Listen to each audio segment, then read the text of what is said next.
இன்னொரு பொருள், இவர்கள் பெறுவதற்கு வேண்டிய தண்ணீர் கொடுக்கிறார். அம்பரமே தண்ணீரே. பிறகு உண்ணுவதற்கு சோறு கொடுக்கிறார்.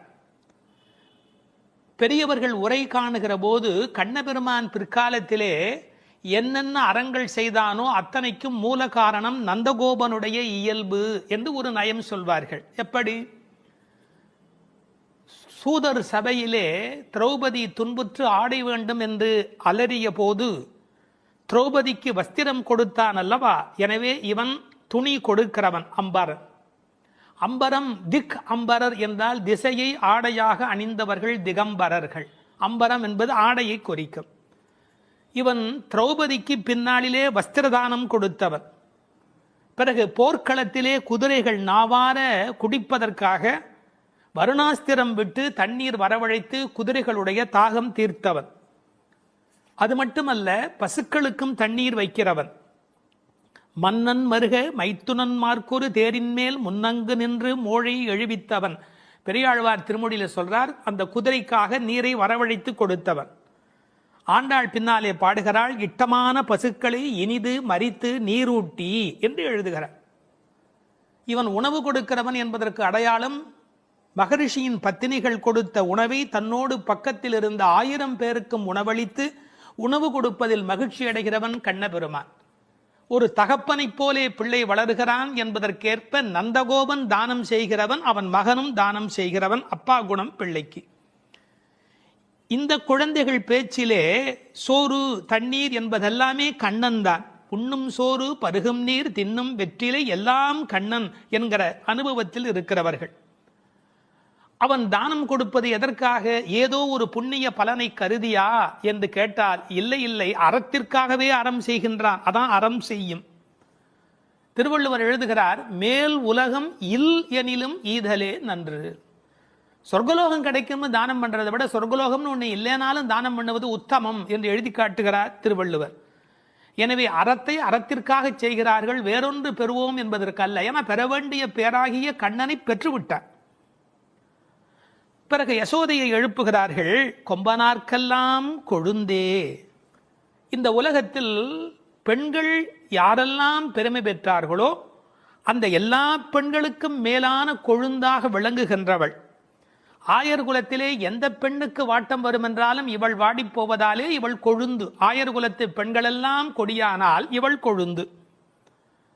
எம்பெருமாட்டி யசோதாய் அறிவுராய் என்று சொன்னவர்கள் குலவிளக்கே என்று விழித்தார்கள்.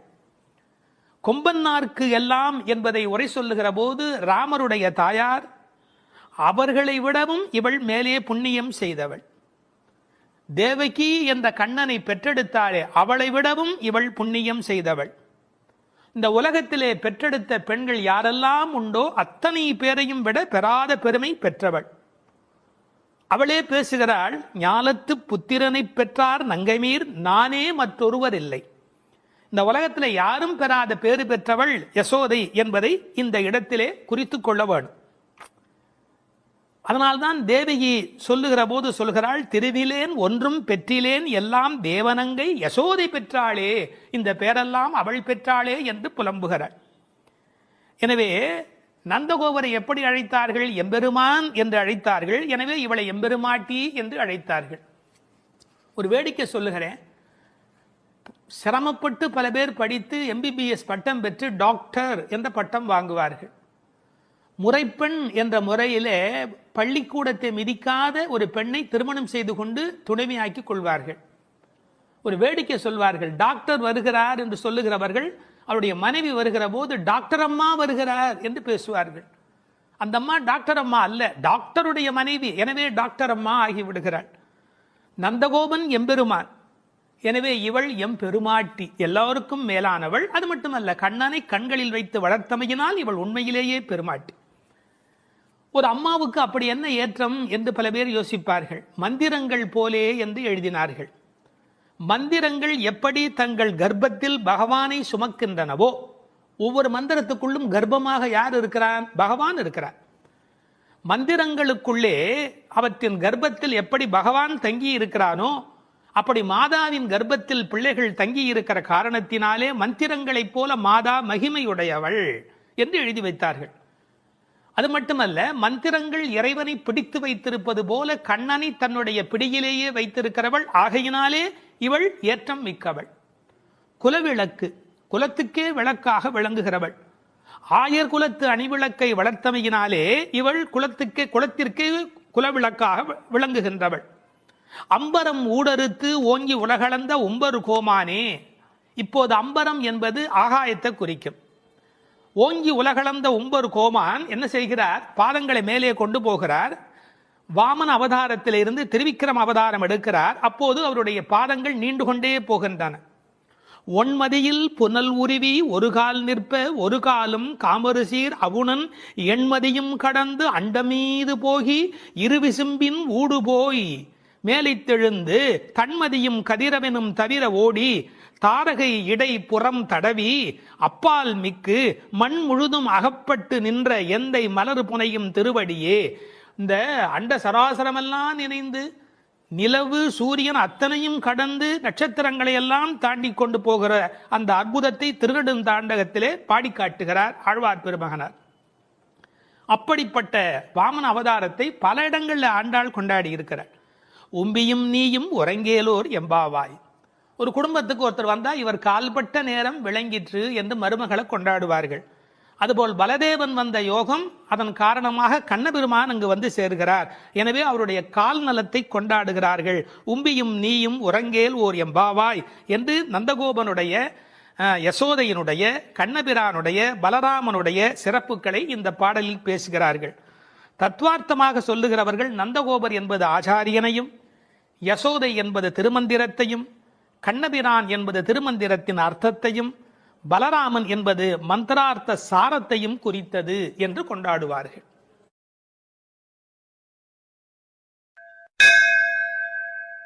பாவங்களை நீக்கும் 5வது பாடல். மாயனை மண்ணு வடமதுரை மைந்தனை தூய பெருநீர் யமுனை துறைவனை ஆயர் குலத்தினில் தோன்றும் அணிவிளக்கை தாயைக் குடல் விளக்கம் செய்த தாமோதரனை தூயோமாய் வந்து நாம் தூமலர் தூவித் தொழுது வாயினால் பாடி மனத்தினால் சிந்திக்க போய பிழையும் புகுதருவான் நின்றனவும் தீயினில் தூசாகும் செப்பேலோர் எம்பாவாய். மாயம் வல்லவனும் நிலைபெற்ற வடமுதுரையில் வந்து பிறந்தவனும் தூய்மையான பெரிய யமுனை நதியில் விளையாடியவனும் ஆயர்கள் குலத்திலே வந்து தோன்றிய ரத்தின தீபம் போன்றவனும் தாயாகிய யசோதையின் பெற்ற வயிற்றை பெருமைப்படுத்தி தாமோதரன் என்று பெயர் பெற்றவனுமாகிய கண்ணனை தூய்மையான மனத்தோடு சென்று தூவுகின்ற மலர்களை அவன் திருவடிகளில் இட்டு வணங்கி வாயினால் அவன் புகழை பாடி மனத்தினால் அவனை தியானித்து வழிபட்டால் நமது பிழைகள் யாவும் நீங்கும்.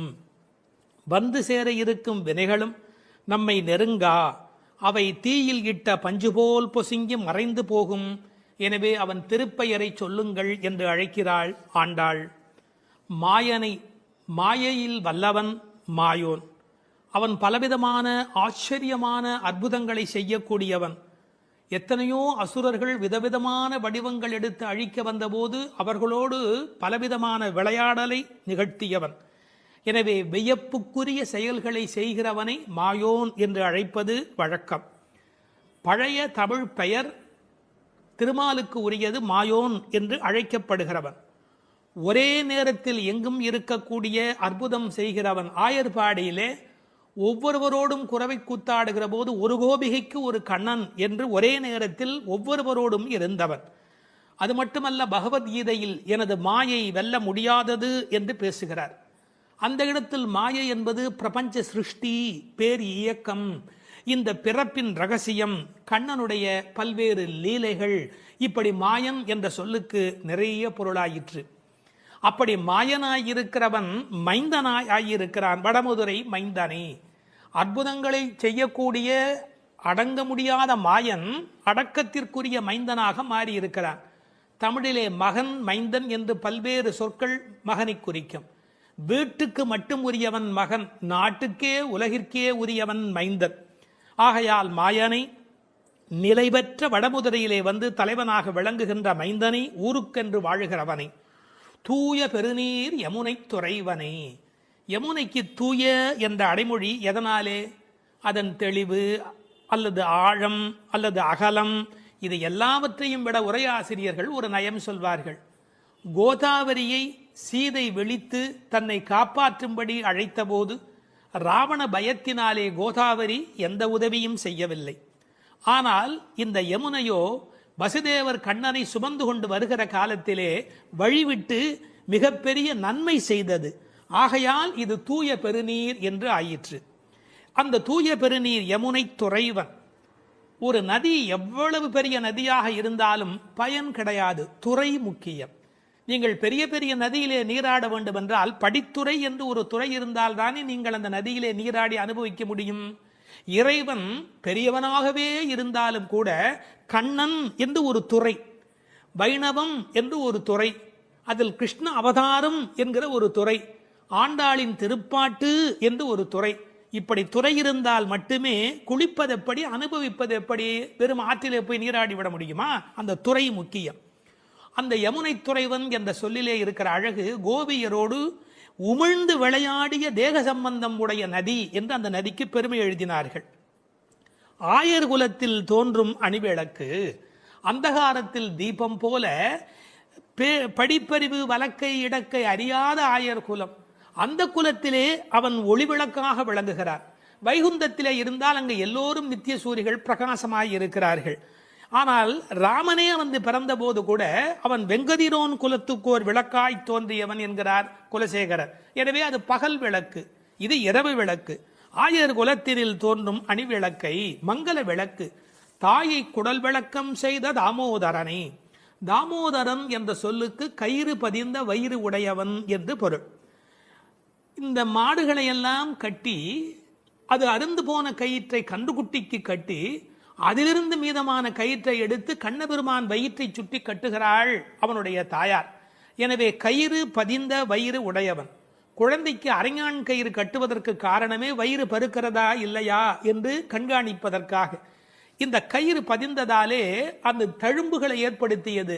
கண்ணின் சிறுத்தாம்பினால் கட்டுண்ண பண்ணிய மாயன். எனவே தாமோதரனாய் கயிறு பதிந்த வயிறு உடையவனாக விளங்குகின்றான். இவனை எப்போதும் அனுபவித்தவள் என்று பெற்றவயிருக்கு பட்டம் கட்டுவதாக தாயை குடல் விளக்கம் செய்த தாமோதரன் என்று பெருமைப்படுத்தினாள். அவனை எப்படி வணங்க வேண்டும்? தூயோமாய் வந்து. ஐயா, வரும்போது தூய்மை வந்துவிடுமா? வரவரு தூய்மை வந்துவிடும். நாம் பிறவியில் அழுக்குடையவராய் இருக்கலாம், பலவிதமான வஞ்சனை மனமுடையவராய் இருக்கலாம். இறைவனை நினைக்க வேண்டும் என்று நினைத்த மாத்திரத்தில், இறைவனை நெருங்கும் மாத்திரத்தில் தூயோராய் மாறிவிடுகிறோம். எண்ணம் தானே நம்மை தூய்மைப்படுத்துவது. எண்ணம் திண்ணியராக பெறின் என்னாகிறது? அவனுக்கு ஒரு வண்ணம் பிறக்கிறது. எனவே தூயோமாய் வந்து.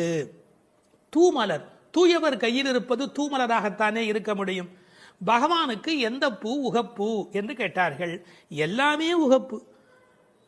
ஒரு அருமையான பாசுரத்திலே புரிவதும் புகை பூவே என்று பாடுகிற இடத்திலே சப்பாத்தி கள்ளியினுடைய பூ அது இறைவனுக்கு உகப்பா என்று ஒரு சீடன் கேட்கிறார். அப்போது உரை சொல்லுகிறவர் ரொம்ப அழகாக சொல்லுகிறார், அதை பகவான் விலக்கி இருக்கிறான் என்று பொருள் அல்ல. பகவானுக்கு எதுவுமே விலக்கு அல்ல. பறிக்கிற பக்தனுடைய கையில் முள் தைத்து விடுமே என்று விலக்கப்பட்டது என்று எழுதுகிறார். என்ன ஒரு கருணை பாருங்கள். ஆக தூமலர் தூவி தொழுது அவனை வாயினால் பாடி மனத்தினால் சிந்திக்க. இந்த உலகத்தில் வாயினாலே பாடுகிறோம், வாய் படைத்த பயன். பாடீர் அவன் நாமும் வீடே பெறலாமே. வெறும் நாமத்தை வரிசையாக சொல்லலாம், ஆனால் இசையோடு சொல்லுகிற போது, பஜனையோடு சொல்லுகிற போது, அது வாயினால் பாடுகிற போது பெருமை உடையதாக மாறுகிறது. இந்த வாயிலே பாடுவதை பற்றி ஆண்டாள் இதே திருப்பாவேல கண்ணபெருமானை எத்தனை நாமங்கள் சொல்லி பாடியிருக்கிறாள் என்று ஒரு பட்டியல் பாருங்கள். நந்தகோபன் குமரன், யசோதை இளம் சிங்கம், கதிர்மதியம் போல் முகத்தான், நாராயணன், பார்க்கடலுள் பையத்து இன்ன பரமன், ஓங்கி உலகளந்த உத்தமன், ஊழி முதல்வன், பத்மநாபன், மாயன், வடமதுரை மைந்தன், யமுனை துறைவன், ஆயர்குல அணிவிளக்கு, தாமோதரன், புள்ளரையன், வள்ளத்தரவியில் துயிலமர்ந்த வித்து, மூர்த்தி, கேசவன், மாவாய் பிளந்தான், தேவாதி தேவன், மாமாயன், மாதவன் வைகுந்தன் புண்ணியன் முகில்வண்ணன் மனத்துக்கினியான் புள்ளின் வாய் கீண்டான் பொல்லா அரக்கனை கிள்ளி களைந்தான் சங்கொடு சக்கரம் ஏந்தும் தடக்கையன் பங்கைய கண்ணன் வல்லானை கொன்றான் மாற்றாரை மாற்றழிக்க வல்லான் மணிவண்ணன் உம்பர் கோமான் மலர் மார்பன் கலியே செப்பமுடையாய் திரளுடையாய் விமலா ஊற்றமுடையாய் பெரியாய் சுடரே பூவை பூவண்ணா அன்று உலகம் அளந்தாய் தென்னிலங்கை செற்றாய் பொன்றச் சகடம் உடைத்தாய் கன்று குணிலாய் எறிந்தாய் ஒருத்தி மகன் நெடுமால் மால் ஆலின் இலையாய் கோவிந்தன் செல்வத் திருமால். இப்படி இதே பாடலுக்குள்ளே கண்ணபெருமானை வாயினால் பாடி என்று இத்தனை வகையிலே பாடி காட்டி இருக்கிறார். அப்படி வாயினால் பாடி மனதினால் சிந்திக்க இந்த மனம் நிறைய பாவங்களை சேர்த்து கொண்டே வருகிறது. எனவே தியானம் என்பது மனத்தினாலே இறைவனை சிந்திக்கிற போது அந்த பாவங்கள் நீங்கி விடுகின்றன. எப்படி தெரிகிறது? போய பிழையும். வாயினால் பாடி மனதினால் சிந்தித்தால் பிழைகள் போய் விடுகின்றன. புகுதருவான் நின்றனவும். இனி நமக்கு வரவேண்டிய எஞ்சிய வினைகள் இருக்கின்றனவே, இந்த பிறவியில் செய்வன அவை உட்பட எப்படி மாறுகிறது? தீயினில் தூசா, நெருப்பில் எப்படி பஸ்பமாக போய்விடுவோம், அப்படி நம்முடைய பழைய பாவங்கள் எல்லாம் நெருப்பில் இட்டது போல தீயினில் தூசாகும் செப்பேலோர் எம்பாவாய் என்கிறாள். இந்த 5 பாடல்களோடு ஒரு முதல் பகுதி நிறைவு பெறுகிறது. நோன்பு நோற்க புறப்பட வேண்டியதையும், நோன்பு எவ்வாறு நிகழ்த்துவது என்பதையும், நோன்பினால் மழை பெய்யும் என்பதையும், நோற்கும் போது மனோ வாக்கு காயத்தால் நாம் அடைகின்ற இறைவன், அவனை அடைவதற்கான வழி, அதனால் நம் வினை அழியும் என்ற செய்திகளையும் இந்த 5 பாடல்களாலே குறிப்பிட்டாள். அது மட்டுமல்ல, நாராயணனே என்று முதல் பாடலிலும், பார்க்கடலில் பையத்துயின்ற பரமன் என்று 2ஆம் பாடலிலும், ஓங்கி உலகளந்த உத்தமன் என்று 3ஆம் பாடலிலும், ஆழிமழை கண்ணா என்று 4ஆம் பாடலிலும், மாயனை மண்ணு வடமயிறு மைந்தன் என்று கண்ணனை 5ஆம் பாடலிலும் குறிப்பிட்டது. உச்சத்திலே பரத்துவத்திலே இருக்கிற பெருமான் வியூகத்திலே எழுந்தருளி அவதாரமாக அவன் மகாபலி சக்கரவர்த்தி இடத்திலே வாமனாவதாரம் எடுத்து வந்த செய்தியை சொல்லி அவன் வருணனுக்குள்ளே அந்தர்யாமித்துவத்தோடு இருப்பதை 4வது பாடலிலே விளக்கி அர்ச்சாவதாரத்தை 5வது பாடலிலே நிறைவு செய்கிறாள். இந்த முதல் 5 பாடல்களோடு ஒரு பகுதி நிறைவு பெறுகிறது. பின்னர் மற்றவரை எழுப்புவது தொடங்குகிறது.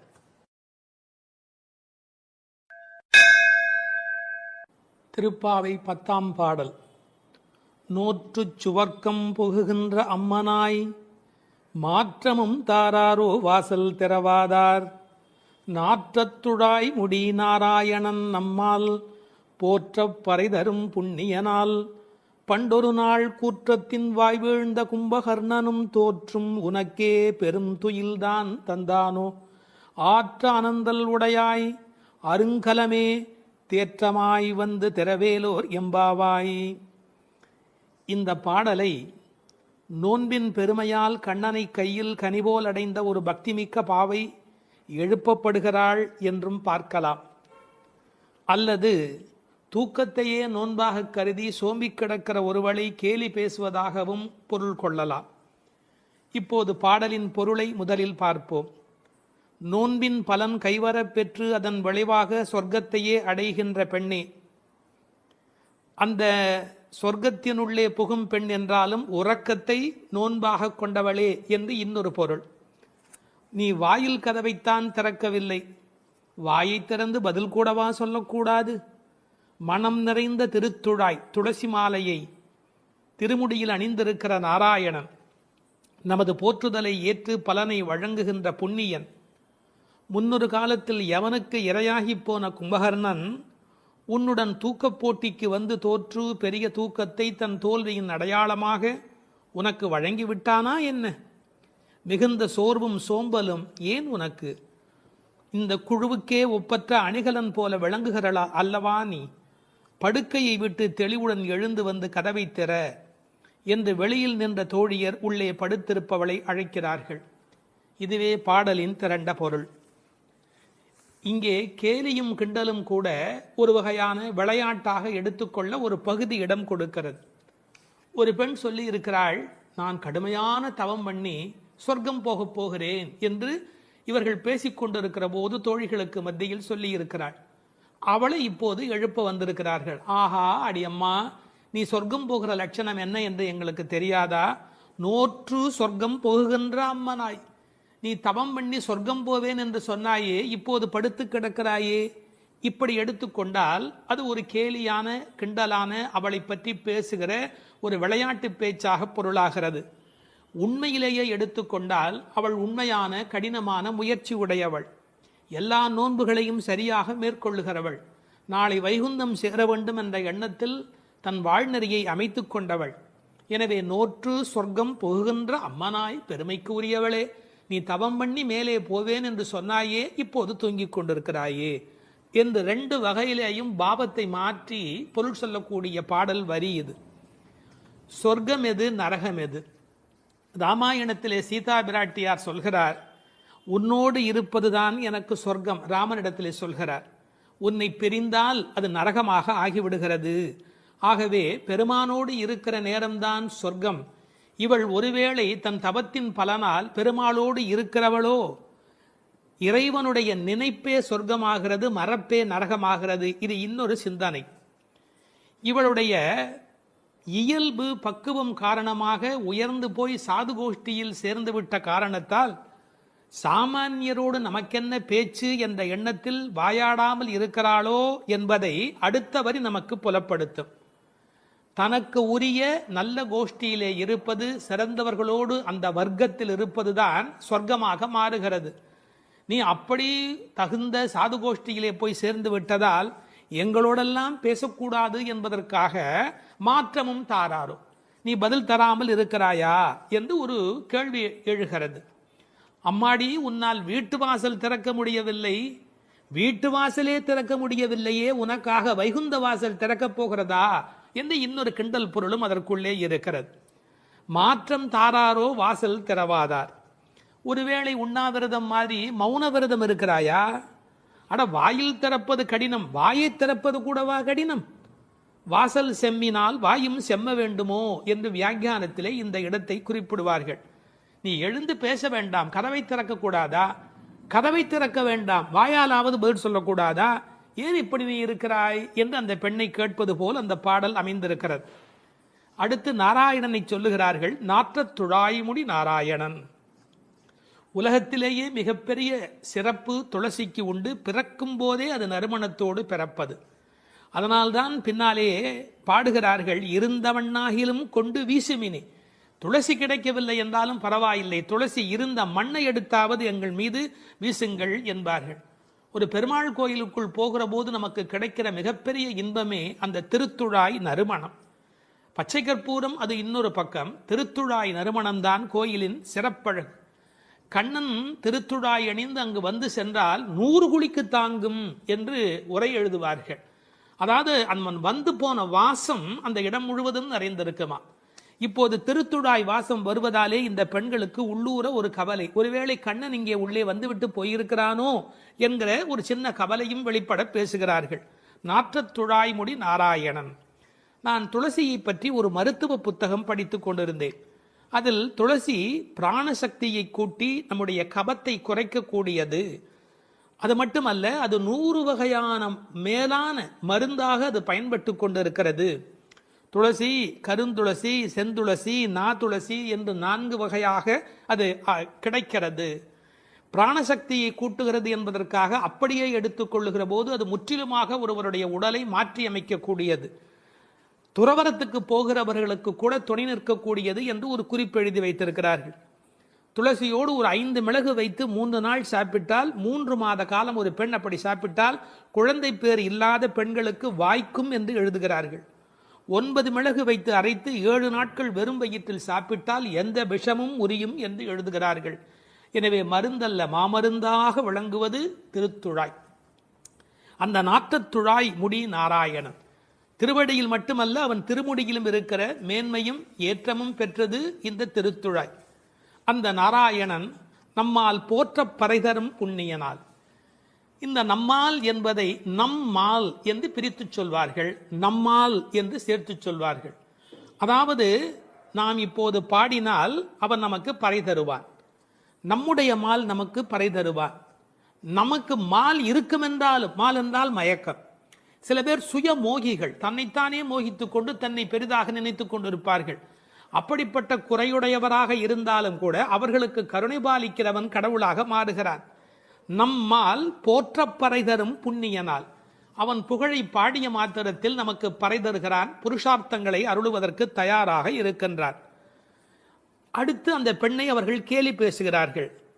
அப்படிப்பட்டவனை நாங்கள் பாடுகிற போது கூட நீ தூங்கிக் கொண்டிருக்கிறாயே, இது என்ன நியாயம்? பண்டொரு நாள் கூற்றத்தின் வாய் வீழ்ந்த கும்பகர்ணனும். இந்த பண்டொரு நாள் என்பதற்கு நேரடியாக நீங்கள் பொழிப்புரை எழுதினால் முன்பு ஒரு நாள், அதாவது ராமாயணம் முன்னர் நடந்தது. அப்படி முன்பொரு நாள் நடந்த ராமாயண யுத்தத்தில் கும்பகர்ணன் தோற்று விழுந்தான். இது வெளிப்படையான பொருள். ஆனால் ஒரு நயம் இருக்கிறது. பண்டு ஒரு நாள், ராமாயண கதை படித்தவர்களுக்கு தெரியும், ராவணனை போன்றவர்கள் முதல் நாள் போருக்கு வருகிறார்கள், பின்னாலும் வருகிறார்கள். இந்திரஜித்தன் ஒரு நாள் வருகிறான், பிறகு இன்னொரு நாள் வருகிறான். ஆனால் கும்பகர்ணன் ஒரே ஒரு நாள் தான் போருக்கு வருகிறான், அன்றே மாண்டு போய் விடுகிறான். இந்த மிகப்பெரிய வரலாற்று குறிப்பை பண்டொரு நாள் கூற்றத்தின் வாய்வீழ்ந்த கும்பகர்ணன் என்று குறிக்கிறாள். கூற்றத்தின் வாய்வீழ்ந்த கும்பகர்ணன் என்றால் யமனுடைய வாயில் வந்து விழுந்த கும்பகர்ணன். ராமன் கொன்றான் என்று பழி சொல்ல விருப்பமில்லை. ஒருவர் தண்ணீர் குடிப்பதற்கு ஏரி வெட்டி வைக்கிறார், அதில் வந்து ஒருவர் விழுந்து விட்டால் அது ஏரி வெட்டி அவருடைய தவறா? அது மாதிரி தயரதன் பெற்ற மரகத மணித்தடம் ஸ்ரீராமன், அதில் வந்து விழுந்து இறந்தவன் கூற்றத்தின் வாய்வீழ்ந்த கும்பகர்ணன் என்று நயம்பட பேசுகிறார். 6 மாதம் தூக்கமுடையவன் அவன் தோற்றும் உனக்கே பெருந்துயல்தான் தந்தானோ.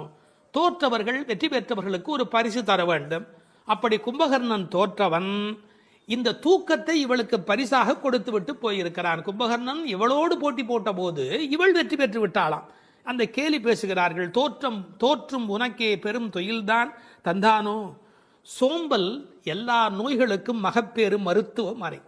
ஆங்கிலத்திலே என்தூசியாசம் என்று ஒரு வார்த்தை சொல்கிறார்கள்.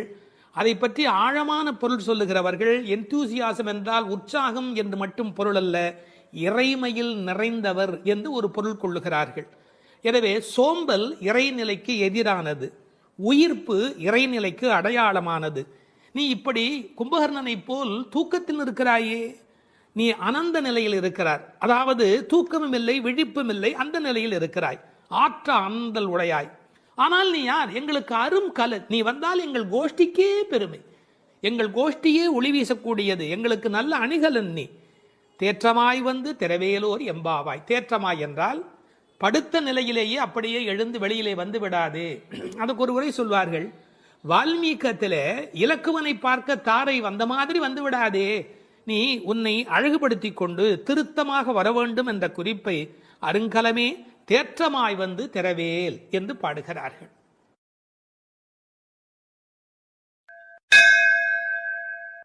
16ஆம் பாட்டு நாயகனை எழுப்பும் நடுநாயகமான பாட்டு. நாயகனாய் நின்ற நந்தகோபனுடைய கோயில் காப்பானே, கொடித்தோன்றும் தோரண வாயில் காப்பானே, மணிக்கதவம் தாழ்த்திரவாய். ஆயர் சிறுமியரோமுக்கு அரை பறை மாயன் மணிவண்ணன் நென்னரே வாய் நேர்ந்தான். தூயோமாய் வந்தோம் துயில் எழப்பாடுவான், வாயால் முன்னம் முன்னம் மாற்றாதே அம்மா நீ, நேய நிலைக்கதவம் நீக்கேலோர் எம்பாவாய். ஆயர்பாடியின் தலைவனாய் விளங்குகின்ற நந்தகோபரின் அரண்மனையை காவல் செய்கின்றவரே, கொடி பறக்கின்ற தோரண வாயிலை காத்து நிற்பவரே, அழகிய அரண்மனை கதவுகளை திறந்து எங்களை உள்ளே அனுமதிக்க வேண்டும். நாங்கள் ஆயர் சிறுமிகள், எங்களுக்கு நோன்புக்கு அங்கமான பறையை தருவதாக நேற்றே எங்கள் கண்ணன் வாக்களித்திருக்கிறார். அதனை பெறுவதற்கு என்றே தூய்மையாக அவனுக்கு பள்ளி எழுச்சி பாடுவதற்காக நாங்கள் வந்திருக்கிறோம். உன் வாயினால் மறுத்து சொல்லிவிடாதே. நிலையுடன் பொருந்தி இருக்கின்ற கதவை உன் கைகளால் திறந்து வழிபட வேண்டும். பொதுவாக முறையறிந்து செல்ல வேண்டும் என்பது விதி. பெரிய பதவியில் இருப்பவர்களை நெருங்க வேண்டுமென்றால் அவர்களது அணுக்கத் தொண்டர்களை முதலில் நெருங்கி அவர்கள் மூலம் நெருங்குவதே நல்லது என்கிற அபிப்பிராயத்தில் நாயகனாய் நின்ற நந்தகோபனுடைய கோயில் காப்பானே என்று அவனிடத்தில் வேண்டுகிறார்கள் இந்த பிள்ளைகள். பொதுவாக நாயகனாய் என்பது கண்ணனுக்கு மட்டுமே பொருந்துகிற பதம். என்றாலும் கண்ணனுடைய தகப்பனார் என்பதனாலே இவருக்கும் அந்த மரியாதை பொருந்திற்று. அந்த நந்தகோபனுடைய கோயில் காப்பானே என்று நேரடியாக நாம் போகலாம் என்றாலும் நந்தகோபனிடத்தில் கண்ணபெருமான் கோல்கீழ்கன்றாய் அடங்கி இருக்கின்றவன். அவனை அதட்டி ஆளுகிற பேறு பெற்றமையினாலே, உலகநாயகனை அடக்கி ஆளுகிற பேறு பெற்றமையினாலே இவனும் நாயகன். ராமாயணத்திலே சீத்தையோடு புஷ்பக விமானத்தில் ராமர் திரும்பி வருகிற காலத்தில் அயோத்தியை கைகாட்டி, இதோ என் தகப்பனாருடைய ராஜதானி என்று சொன்னதாக ஒரு வரலாறு உண்டு. தன்னுடைய நாடு என்பதை காட்டிலும் தன்னுடைய தகப்பனாருடைய நாடு என்று சொல்வதிலே ராமபிரான் எப்படி உகக்கிறானோ அப்படி கண்ணனும் தன்னுடைய தகப்பனாகிய நந்தகோபனை கொண்டாடினால் உகப்பான் என்பதற்காக நந்தகோபனை கொண்டாடுகிறார்கள். கோயிலுக்குள் போகிற போது கூட ஜெய விஜயர்கள், க்ஷேத்திர பாலர்கள் இவர்களையெல்லாம் வணங்கிவிட்டு செல்வ